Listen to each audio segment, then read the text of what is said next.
மாயா Sandhya serial ஜனவரி 3ஆம் தேதி எபிசோடுக்கான ஒரு ப்ரோமோ தாங்க இந்த வீடியோவில் நம்ம இன்னைக்கு பார்க்க போகிறோம். எபிசோடை ஸ்டார்ட் பண்ணுறதுக்கு முன்னாடி இந்த வீடியோவை மறக்காமல் லைக் பண்ணிக்கோங்க.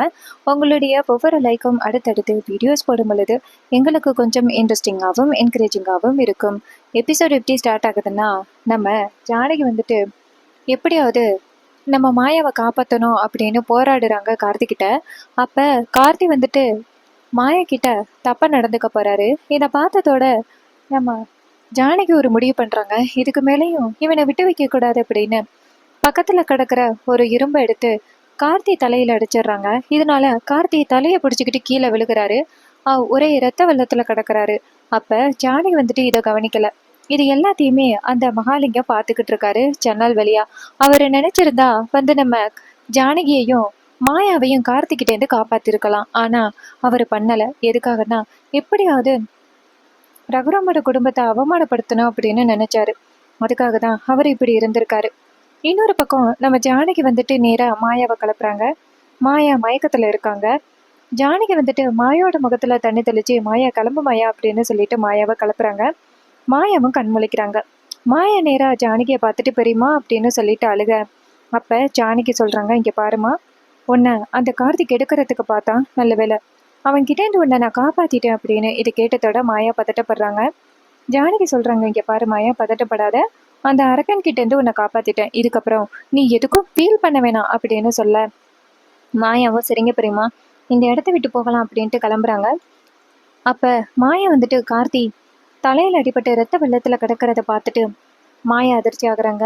மாயா வந்துட்டு நேரா கார்த்தி பக்கத்துல போயிட்டு கார்த்தியோட மூக்குல கையை வச்சு பாக்குறாங்க. கார்த்திக்கு சுத்தமா மூச்சே வரல.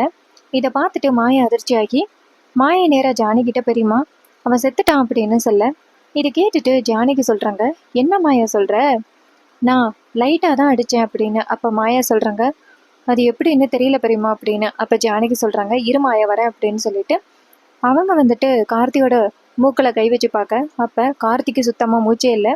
இதை பார்த்ததோட ஜானகி அதிர்ச்சியாகி, ஐயோ கொன்னுட்டேனே மாயா அப்படின்னு சொல்லிட்டு அழுகுறாங்க.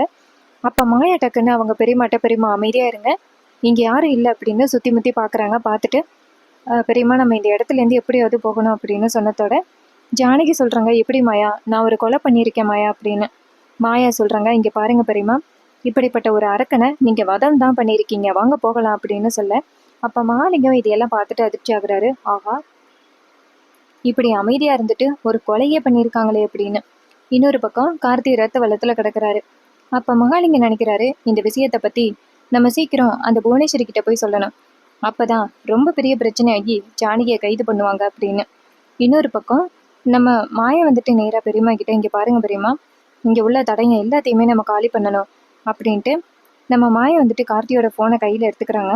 அதோட அங்க இருக்கிற எல்லா தடயத்தையுமே அழிக்கிறாங்க.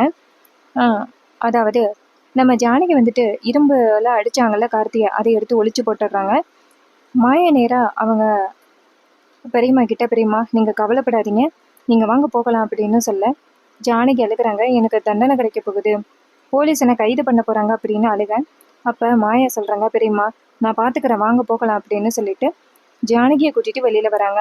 அப்ப நம்ம மகாலிங்கம் இதையெல்லாம் பாக்குறாரு. பார்த்துட்டு, ஆஹா, இவ சரியான ஆளுகளா இருப்பாளுக போலயே அப்படின்ட்டு மகாலிங்கம் யாருக்கு தெரியாம ரூமுக்குள்ள வராரு. ரூமுக்குள்ள வந்துட்டு நேரா கார்த்தியோட முகத்துல கை வச்சு பாக்குறாங்க. பார்த்தா கார்த்தி செத்து போயிட்டாரு. இதை பார்த்ததோட மகாலிங்கம் அதிர்ச்சி ஆகுறாரு. ஒரு கொலையே பண்ணிட்டு ஆத்தாள மகளும் எதுவுமே தெரியாத மாதிரி போயிட்டு இருக்காளுகளே, இப்போ உடனே நம்ம போலீஸ்ல சொல்லணும் அப்படின்னு சொல்லிட்டு மகாலிங்கம் நினைக்கிறாரு. இன்னொரு பக்கம் மாயாவும் ஜானகியும் சேர்ந்து வீட்டுக்கு வராங்க. 2 பேருமே பதட்டமா வராங்க. அப்பன்னு பார்த்து பார்வதியும் பத்மாவும் வந்துட்டு எங்க ஜானகி போயிருக்காங்க அப்படிங்கிற குழப்பத்துல இருக்காங்களா. அப்ப இவங்க 2 பேரும் வரத பார்வதி பாக்குறாங்க. பார்வதி நேரா ஜானகிட்ட வந்துட்டு, அண்ணி எங்க போயிட்டு வந்தீங்க அப்படின்னு சொல்ல, அப்ப ஜானகி சொல்றாங்க, இங்க பாரு பார்வதி, சும்மா வெளியில போயிட்டு வந்தோம் அப்படின்னு. பார்வதி சொல்றாங்க, ஓ அப்படியா, சரி அப்படின்னு சொல்ல நம்ம மாயாவும் ஜானகி நேரா அவங்க ரூமுக்கு போறாங்க. ரூமுக்கு போயிட்டு மாயா கதவை சாத்துறாங்க. அப்ப பார்வதி நினைக்கிறாங்க, கண்டிப்பா ஏதோ ஒண்ணு நடந்திருக்கு அப்படின்னு பார்வதி நினைக்கிறாங்க.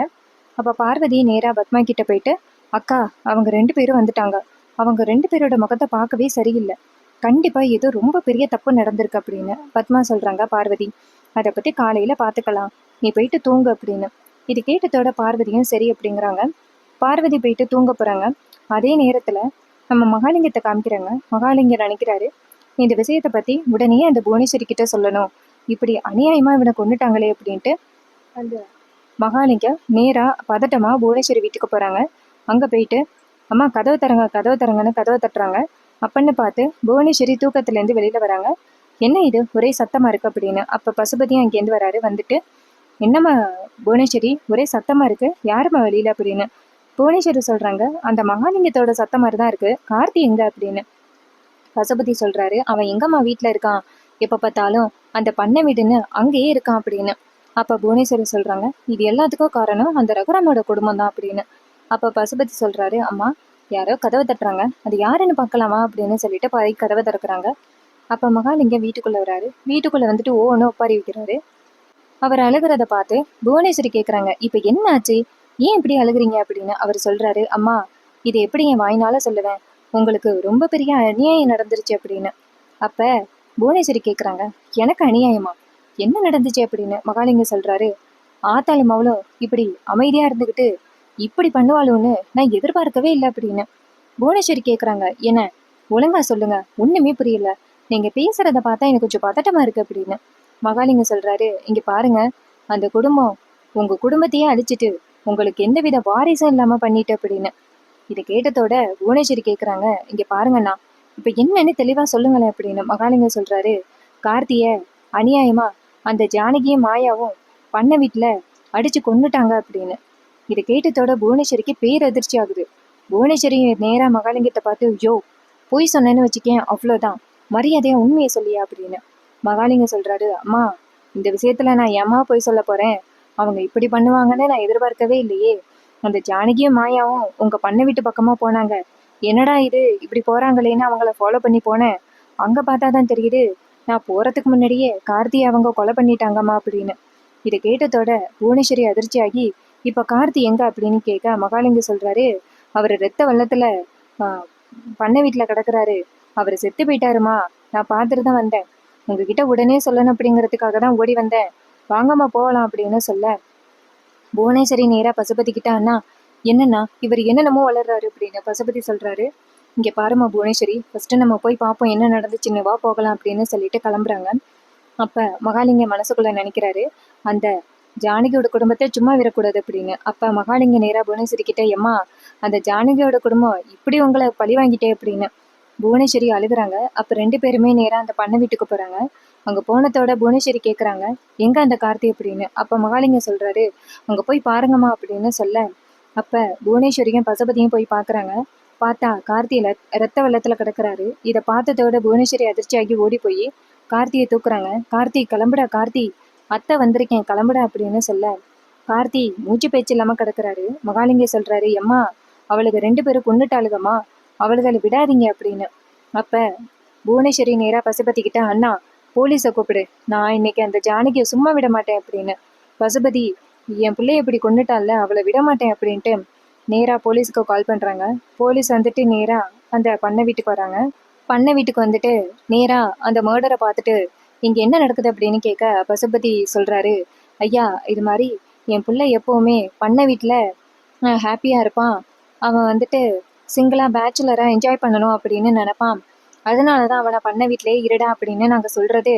ஆனால் அவன் தனியாக இருக்கிறத பார்த்துட்டு எங்கள் குடும்பத்துக்கு பகையாக இருக்க அந்த ஜானகி மாயா ரெண்டு பேருமே சேர்ந்து என் பிள்ளைய அடித்து கொண்டுட்டாங்க அப்படின்னு. இதை கேட்டதோட ரொம்ப அதிர்ச்சி ஆகுறாங்க அந்த போலீஸு. போலீஸ் நேராக கேட்குறாங்க, அந்த ரகுராமோட பொண்டாட்டி தானே ஜானகி அப்படின்னு. அப்போ பசுபதி சொல்கிறாரு, ஆமையா அவங்க தான், அவங்க என் குடும்பத்துக்கு பல துரோகத்தை பண்ணியிருக்காங்க, கடைசியில் இப்படி என் குடும்பத்தையே அழிச்சிட்டாங்களே அப்படின்னு. அப்போ போலீஸ் கேட்குறாரு, இதை கண்ணால் பார்த்த சாட்சி யாராவது இருக்காங்களா அப்படின்னு. மகாலிங்கம் சொல்கிறாரு, ஐயா நான் கண்ணால் பார்த்தேன்யா, அந்த ஜானகி அம்மா தான் கார்த்தியை அடித்ததை நான் பார்த்தேன் அப்படின்னு. இதை கேட்டதோட போலீஸ் அதிர்ச்சி ஆகுறாரு. சரி, அந்த ஜானகியை கைது பண்ணுறதுக்காக அவங்க வீட்டுக்கு போகலாம் அப்படின்னு சொல்லிட்டு கார்த்தியை வந்துட்டு செய்ய வேண்டிய வேலையெல்லாம் செஞ்சுட்டு புவனேஸ்வரி பசுபதி எல்லாருமே சேர்ந்து நேராக ஜானகியோட வீட்டுக்கு போகிறாங்க. அதுக்கு முன்னாடியே ஜானகி மாயாவை ரூமுக்குள்ளே போயிட்டு பதட்டமாக இருக்காங்க.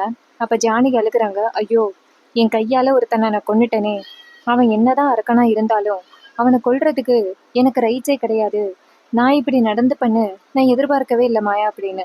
அப்ப மாயா சொல்றாங்க, இங்க பாருங்க பெரியம்மா, இந்த விஷயம் பத்தி யாருக்குமே தெரியாது. இங்க பாருங்க, இப்ப நீங்க எதுக்காக கார்த்தியை கொன்னீங்க அப்படின்னு கேட்டா கண்டிப்பா அந்த வீடியோ பத்தின ரகசியம் வெளியில வரும். இதனால நம்ம குடும்பத்துக்கு தான் ரொம்ப பெரிய அவமானம். நீங்க பாருங்க அத்தை, பெரியம்மா, தயவு செஞ்சு இந்த விஷயத்த பத்தி நீங்க வெளியில சொல்லாதீங்க. நீங்க அடிச்சீங்கன்னு யாருக்கும் தெரியாது. நீங்க கவலைப்படாம பதட்டப்படாம இருங்க அப்படின்னு. அப்ப ஜானகி அழுகுறாங்க. ஒரு உயிர் போறதுக்கு நான் காரணமா இருந்துட்டேனே அப்படின்ட்டு ஜானகி அழுகுறாங்க. அப்ப மாயா சொல்றாங்க, பெரியம்மா இங்க பாருங்க, அமைதியா இருங்க. நீங்க என்ன காப்பாத்துறதுக்காக தானே இப்படி ஆகிட்டீங்க. கவலைப்படாதீங்க பெரியம்மா, எப்படியாவது நான் உங்களை காப்பாத்துவேன் அப்படின்னு. அப்பன்னு பார்த்து புவனேஸ்வரி வீட்டு வாசல்ல வந்து நிக்கிறாங்க. டேய் ரகுராம், வெளியில வாடா அப்படின்னு. அப்ப கோயிலுக்கு போயிட்டு வந்த ரகுராம் புவனேஸ்வரி வாசல்ல நிக்கிறத பார்த்துட்டு வந்து, என்ன சார் என்ன ஆச்சு அப்படின்னு கேட்க, புவனேஸ்வரி கேக்குறாங்க, என்ன ஆச்சுன்னு கேக்குற? உன் பொண்டாட்டிய, என் பிள்ளைய வந்துட்டு கொல்ல வச்சுட்டு வீட்டுக்குள்ள வச்சுக்கிட்டு இருக்கியா கொலக்காரிய, அவளை கொண்டுட்டு வா வெளியில அப்படின்னு. அப்ப ஜானகி கேக்குறாரு, புவனேஸ்வரி என்ன சொல்ற அப்படின்னு. அப்ப போலீஸ் சொல்றாங்க, இங்க பாருங்க சார், அத பார்த்ததுக்கான சாட்சி இவர் இருக்காரு மகாலிங்கம் அப்படின்னு. அப்ப ரகுராம் சொல்றாரு, இங்க பாருங்க, இவர் எப்பவுமே எங்க குடும்பத்துக்கு எதிராக தான் இருப்பாரு, அதனால இவர் சொல்றத நாங்க நம்ப முடியாது அப்படின்னு. அப்ப போலீஸ் கேக்குறாரு, அந்த ஜானகி மேடம் எங்க, அவங்கள வெளியில கூப்பிடுங்க அப்படின்னு. அப்ப நம்ம ரகுராம் நேரா பத்மா கிட்ட, பத்மா போயிட்டு 2 பேரையும் கூட்டிட்டு வா அப்படின்னு. அப்ப பத்மா வந்துட்டு நேரா மாயாவோட ரூம் கதவை தட்டுறாங்க. அப்ப ஜானகி பதட்டப்பட மாயா சொல்றாங்க, பெரியம்மா அமைதியா இருங்க, உங்களுக்கு எந்தவித ஆபத்தும் வரவிட்டுற மாட்டேன் அப்படின்னு சொல்லிட்டு நேரா கதவை தட்டினத்தோட மாயா கதவை திறந்து, என்னாச்சு அத்தை, என்ன வேணும் அப்படின்னு சொல்ல, அப்ப பத்மா சொல்றாங்க, போலீஸ் வந்திருக்காங்க அப்படின்னு. இது கேட்டதோட மாயா ஷாக் ஆகுறாங்க. போலீஸா? எதுக்கு போலீஸ் வந்திருக்காங்க அப்படின்னு. பத்மா சொல்றாங்க, அந்த கார்த்தி இருக்கான்னு, அவனை அநியாயமா யாரோ கொன்னுட்டாங்க, ஸோ அதுக்காக தான் வந்திருக்காங்க அப்படின்னு. இது கேட்டதோட பேரதிர்ச்சி ஆகுறாங்க நம்ம மாயா. அப்ப ஜானகி பதட்டமா இருக்க, அப்ப நம்ம மாயா சொல்றாங்க, சரி போங்க, நான் பெரியம்மாவை கூட்டிட்டு வரேன் அப்படின்னு சொல்ல, பத்மாவும் சரி அப்படின்னு சொல்லிட்டு வராங்க. பார்வதி நேரா பத்மா கிட்ட, அக்கா என்னக்கா நடக்குதுங்க அப்படின்னு சொல்ல, பத்மா சொல்றாங்க, கண்டிப்பா ஏதோ ரொம்ப பெரிய விஷயம் நடந்திருக்கு. அவங்க 2 பேரும் நைட்டு வீட்டுக்குள்ள இல்ல. அப்ப கண்டிப்பா அந்த போலீஸ் சொல்ற மாதிரி இவளுக்கு 2 பேரும் சேர்ந்து கார்த்தி ஏதாவது பண்ணிருப்பாளுகளோ அப்படின்னு. பார்வதி சொல்றாங்க, அக்கா என்னக்கா சொல்றீங்க, இதெல்லாம் சாதாரண விஷயம் இல்ல, கண்டிப்பா வந்துட்டு போலீஸ் சும்மா விட மாட்டாங்க அப்படின்னு. அப்ப பத்மா சொல்றாங்க, அண்ணனுக்கு இன்னும் எவ்வளவு பிரச்சனை வரப்போகுதுன்னு தெரியல அப்படின்னு. பார்வதி சொல்றாங்க, அக்கா எப்படியாவது இது உண்மையா இருக்கக்கூடாதுக்கா, ஒருவேளை ஜானகி அண்ணி எப்படி ஏதாவது பண்ணியிருந்தாங்கன்னா அவ்வளோதான் அப்படின்னு. அப்ப பத்மா சொல்றாங்க, அதுக்கு பயப்படுறத பார்த்தாலே எனக்கே கொஞ்சம் பயமா இருக்குடி, ஒருவேளை அப்படி ஏதாவது நடந்துருந்துச்சுன்னா என்ன பண்றது அப்படின்னு. அப்ப பார்வதி சொல்றாங்க, ஐயோ அக்கா, என்ன வேற நீங்க பயமுறுத்தாதீங்க அப்படின்னு. அப்ப பத்மா கிட்ட ரகுராம் கேக்குறாரு, என்னாச்சு பத்மா அப்படின்னு. பத்மா சொல்றாங்க, அண்ணி வரேன்னு சொன்னாங்கண்ணா அப்படின்னு. இன்னொரு பக்கம் மாயா நேரா ஜானகி கிட்ட, பெரியம்மா கண்டிப்பா உங்ககிட்ட விசாரணை பண்ணுவாங்க, அப்ப நீங்க எதுவுமே சொல்லக்கூடாது, பொறுமையா இருங்க, என்ன நடந்தாலும் பாத்துக்கலாம் அப்படின்னு. ஜானகி சொல்றாங்க, எப்படி மாயா, நான் தான் அப்படி பண்ணியிருக்கேன், இல்லைன்னு எப்படி மாயா என்னால சொல்ல முடியும் அப்படின்னு. மாயா சொல்றாங்க, பெரியம்மா இதுல நம்ம குடும்பத்தோட மானமும் அடங்கியிருக்கு அப்படின்னு. இது கேட்டதோட ஜானகியும் சரி மாயா அப்படின்னு சொல்ல, அப்ப மாயா வந்துட்டு ஜானகியை கூட்டிட்டு வராங்க. அப்ப ஜானகிக்கு வேர்வை தாங்க முடியல பயத்துல.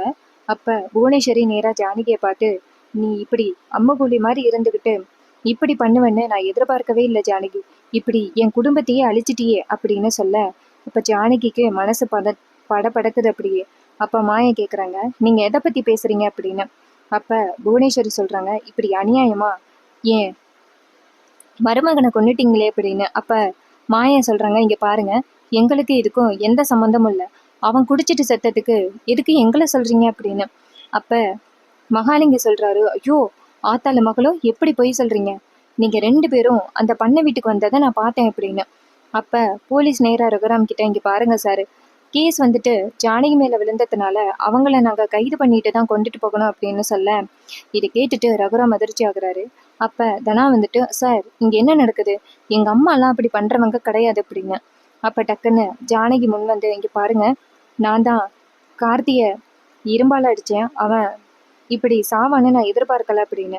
இதை கேட்டதோட புவனேஸ்வரி ஜானகியை அடிக்கிறதுக்கு வராங்க. அப்ப டக்குன்னு போலீஸ் தடுத்து, இங்க பாருங்கம்மா, அதான் நாங்க விசாரணை பண்ணிக்கிட்டு இருக்கோம்ல, நீங்கள் என்ன இடையில வரீங்க அப்படின்னு சொல்லிட்டு ஜானகியை வந்துட்டு காப்பாத்துறாங்க. அப்போ ரகுராம் இதை பார்த்துட்டு அதிர்ச்சி ஆகுறாரு. பத்மா நேராக ஜானகியை பார்த்து, ஐயோ நீ கடைசியில் உங்கள் தங்கச்சி பொண்ணுக்காக போலீஸ் ஸ்டேஷன் வரைக்கும் போக ஆரம்பிச்சிட்டிங்களே அப்படின்னு. அப்போ ஜானகி சொல்கிறாங்க, இந்த குடும்பத்துக்காக தான் நான் இதை பண்ணேன் அப்படின்னு. அப்போ பத்மா சொல்கிறாங்க, அண்ணி குடும்பத்துக்காகன்னு சொல்லி கடைசியில் இப்படி குடும்பத்தையே அவமானப்படுத்திட்டீங்களே அப்படின்னு. மாயா வந்துட்டு அவங்க பெரியம்மா அப்படி சொன்னதோட ஷாக் ஆகுறாங்க. அப்போ போலீஸ் வந்துட்டு ஜானகியை கைது பண்ணி கூட்டிகிட்டு போகிறாங்க. இதை பார்த்ததோட மாயா அழுகுறாங்க. ஐயோ பெரியம்மா, என்னால் தானே இவ்வளோ பிரச்சனை அப்படின்னு. அப்போ அவங்க போனதோட நம்ம பத்மா நேராக மாயாவை பார்த்து, இங்கே பாருடி, நேற்று நைட்டு நீங்கள் 2 பேரும் அப்படி எங்கே தான் போயிருந்தீங்க அப்படின்னு. அப்போ மாயா சொல்கிறாங்க, இங்கே பாருங்க, அதை பற்றி மட்டும் என்கிட்ட கேட்காதீங்க அப்படின்னு. அப்போ பத்மா சொல்கிறாங்க, அப்போ 2 பேரும் சேர்ந்து தான் அந்த கார்த்தியை இப்படி பண்ணியிருக்கீங்க, எதுவுமே தெரியாத மாதிரி நடிக்கிறீங்க. பாவண்டி அந்த கார்த்தி, தனாவை மட்டும்தான் கல்யாணம் பண்ண முடியலையே தவிர்த்து அவன் ரொம்ப நல்லவன். அவன் என்னைக்காவது தனாவை பிரச்சனை பண்ணியிருக்கானா? அவன் எவ்வளோ சைலண்டான ஆளு. இப்படி 2 பேருமே சேர்ந்து இப்படி பண்ணிட்டீங்களே அப்படின்னு சொல்ல மாயா சொல்றாங்க, அத்தை உங்களுக்கு அவனை பத்தி முழுசா தெரியல, அதனால தான் இப்படி பேசுறீங்க அப்படின்னு. அப்ப ரகுராம் டக்குன்னு நிறுத்துங்க அப்படின்னு சொல்ல அப்ப மாயா சொல்றாங்க, பெரியம்மா அந்த மாதிரி பண்ணுவாங்களா? நீங்களே யோசனை பண்ணி பாருங்க அப்படின்னு. அப்ப ரகுராம் சொல்றாரு, அவ செய்யாத பல விஷயங்களை செஞ்சிருக்கா, இது செய்ய மாட்டான்னு என்ன நிச்சயம்? எனக்கே சந்தேகமா தான் இருக்கு. கண்டிப்பா ஜானகி இப்படி பண்ணியிருப்பா அப்படின்னு. இதை கேட்டதோட மாயா அதிர்ச்சி ஆகுறாங்க. என்ன பெரியப்பா இப்படி பெரியம்மா மேல நம்பிக்கை இல்லாம பேசுறீங்க? எந்த உயிருக்குமே துரோகம் பண்ணக்கூடாதுன்னு நினைக்கிறவங்க பெரியம்மா. என்னையை காப்பாத்துறதுக்காக தான் அவங்க அப்படிப்பட்ட ஒரு முடிவு பண்ணாங்க அப்படின்னு. இதை கேட்டதோட ரகுராம் சொல்றாரு, அப்ப கூட உனக்காக தானே, தங்கச்சி பொண்ணுக்காக இப்படி வாழ்க்கையவே இழந்துட்டாலே அப்படின்னு. அப்ப தனா நேரா மாயா கிட்ட வந்துட்டு, மாயா அப்ப எங்க அம்மா ஸ்டேஷனுக்கு போனதுக்கு நீ தான் காரணமா அப்படின்னு சொல்லிட்டு, கார்த்தியை இப்படி அநியாயமா பண்ணிட்டீங்களே அப்படின்னு சொல்லிட்டு பேச அப்போ மாயா சொல்றாங்க, இங்க பாரு தனா, உனக்கு தெரியாத பல விஷயங்கள் இருக்கு அப்படின்னு. அப்ப தனா சொல்றாங்க, என்ன விஷயம் அப்படின்னு சொல்லிட்டு கோவப்படுறாங்க. அப்ப பத்மா சொல்றாங்க, இங்க பாருங்கண்ணா, என்னதான் இருந்தாலும் அண்ணி இந்த வீட்டுல உள்ளவங்க, அவங்கள காப்பாத்துறது நம்மளோட கடமை. அதனால நீங்க எப்படியாவது போயிட்டு அண்ணிய ஜாமீன்ல வெளியில கூட்டிட்டு வாங்க அப்படின்னு. சிவா சொல்றாரு, ஏற்கனவே அண்ணனை கூட்டிட்டு வர்றதுக்கு நாங்க படாத பாடுபட்டோம், இப்ப அண்ணி வேற தான் அந்த குற்றத்தை பண்ணன்னு ஒத்துக்கிட்டாங்க. ஸோ கண்டிப்பா அண்ணியை வந்துட்டு போலீஸ் வெளியில வர்றதுக்கு வாய்ப்பே கிடையாது. அன்னிக்கு கண்டிப்பா குறைஞ்சபட்சம் 10 வருஷம்னாச்சும் தண்டனை கிடைக்கும் அப்படின்னு. இதை கேட்டதோட ரகுராம் அதிர்ச்சி ஆகுறாரு. ரகுராம் எதுவுமே பேசாம அவரோட ரூமுக்கு போறாரு. இதையெல்லாம் பார்த்துட்டு பாட்டி ரொம்ப அதிர்ச்சி ஆகுறாங்க. இந்த குடும்பத்துக்கு மட்டும் அடுத்தடுத்து ஏன் இப்படி பிரச்சனை வந்துகிட்டு இருக்கு அப்படின்ட்டு ரொம்ப கவலைப்படுறாங்க. இது வரைக்கும் இந்த வீடியோவை நீங்கள் தொடர்ந்து வாட்ச் பண்ணியிருந்தீங்கன்னா மறக்காமல் இந்த வீடியோக்கு ஒரு லைக் பண்ணிக்கோங்க. நம்ம சேனலை சப்ஸ்கிரைப் பண்ணிவிட்டு பக்கத்தில் உள்ள பெல் ஐகானை கிளிக் பண்ணி ஆல்ல செட் பண்ணிக்கோங்க. அப்போ தாங்க புது புது வீடியோஸ் போடும் பொழுது உங்களுக்கு நோட்டிஃபிகேஷன் வரும். இதுக்கடுத்து என்ன நடக்கும் அப்படின்னு நீங்கள் நினைக்கிறீங்க? ஜானகியை நம்ம மாயா காப்பாற்றுவாங்களா, இல்லை ஜானகி தான் தான் இந்த குற்றத்தை பண்ணேன் அப்படின்னு ஒத்துப்பாங்களா? மறக்காமல் கமெண்டில் உங்களோட ஒப்பீனியனை சொல்லுங்கள்.